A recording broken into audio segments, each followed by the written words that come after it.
Lumapit sa ating ina. Ako po si Father Fiel Pareha at ito po ang ating segment, ang Daily Devotion, na kung saan tayo po ay magdarasal, magbabasa at magninilay kasama ng salita ng Diyos sa buong taon. Manalangin tayo. Sa ngalan ng Ama, ng Anak at ng Espiritu Santo. Amen.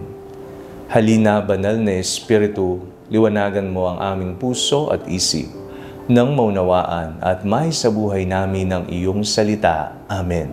Our Bible passage for today is from the Gospel of St. John chapter 19, verses 25 to 30, and I read it for you.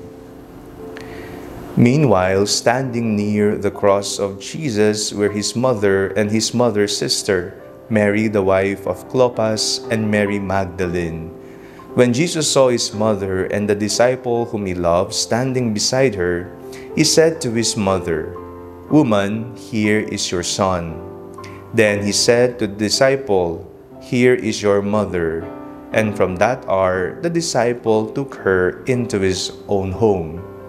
After this, when Jesus knew that all was now finished, he said, in order to fulfill the scripture, "I am thirsty."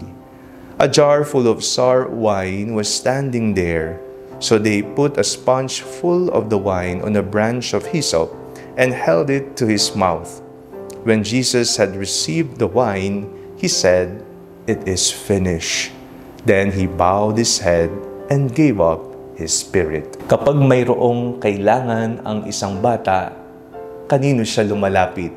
Kanino siya tumatakbo? Kanino siya nagtatanong? Hindi ho ba sa kanyang ina?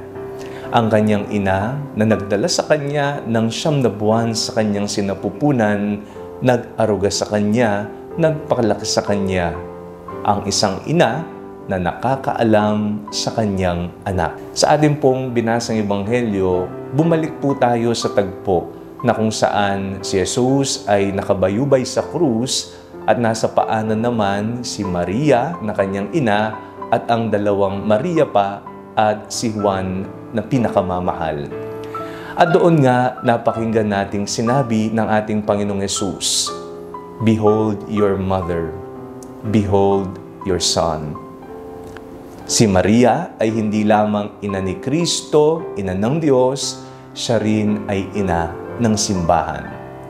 Kapag tayo ay mayroong pangangailangan, kapag tayo ay sawi, kapag tayo malungkot at may pinagdaraanan, kapag tayo ay matagumpay, meron tayong Diyos na nakaagapay at meron din tayong isang ina na nakahandang tumulong para tayo ay lalong mapalapit sa ating Panginoong Hesus. Ngayong araw na ito, tumakbo tayo sa ating inang nasa langit, sa ating ina ng simbahan, sa ating inang pinakamamahal, ang mahal na Birheng Maria. Manalangin tayo.